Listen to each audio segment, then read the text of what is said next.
Edo ne wa ire edo ni mose edo ni ro wa do ni risi wa ya fe wa domo wa bebe ne ge kai ibi edo me ne wa ire weni do la se fe na yin wa kate wa ni bi edo ni wa ya mu ni ebo ni bi wa e me so wa revo ni meje na Italy na iya ga mu ni Italy ni bi yan ga ti bi yan Francesca yan ga ti bi yan Marco yan ga ti bi yan Alora mi no keke runda ogwa maze woma ogwi wewe oyiyo gege ego pa bi ara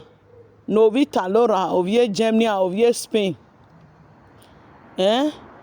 ovie bo aya yore do mo ni edo no vie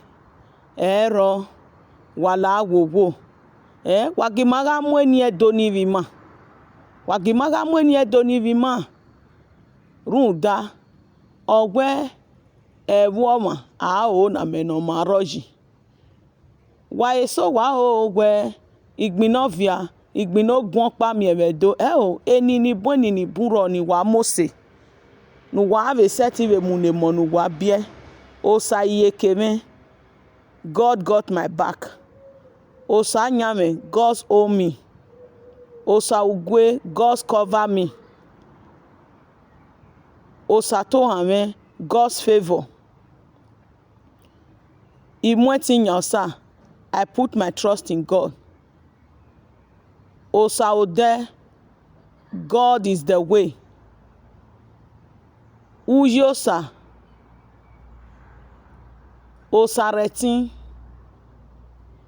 Osaheyeke Osaherume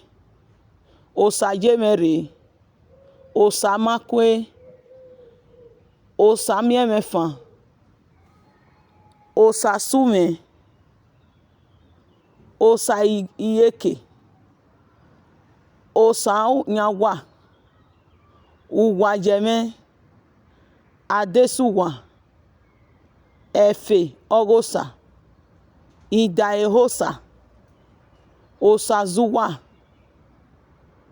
Osaose Efe kpo Osama miame nibu waro eri obeje yedome wala ho wagima be azedo ne mo ni ma bia bisi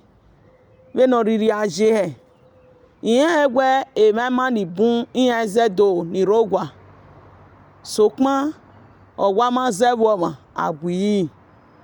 iya gi ho iya ma ho iya gwaze o iya gwaze o wagimaga zedo ne mo ni ma bie ave ga manya ya mu me gume ya samere ya riukpure gume vibata nire kojo warie ba enia emi okparo ni manibun heke ni ma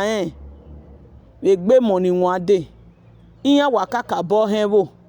una miegwe ewo we ni vigboje we ni vi Yoruba je we ni ivia wara bije keke ya fe ni ariri alabu hu tagbono mo ni abia ya wa hewu yan esesi we ya mu ivie Ghana mo ya wala wo we do we never iri nugwe na ezeni ya o si nugwe na ogwe iya hia gwa zera iya hia ho iya agwa ho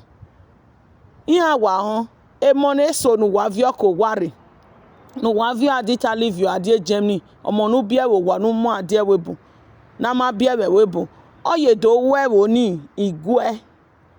unu ri no ne mo nu we wa bia ya tata bon we wa uze ni edegbegbe edo me ne wa ire do ni rogwa wala ho wagimaga mu ni edo ni vima wagimaga he mo ni ma bia eni edo wagimabe ga manya be na ya zedo he mana wera keke vije ne be zedo wogwa wagimabe webe na ya zedo he wagimaga pi hu edo no rie awi hu anori enwa no ma no bo ma de ona etani murevedele na me obi wa osiwa ame okpoku mo otiti edo mo gwanle otiti edo talk show re wazage Facebook edeke edo ne wa ire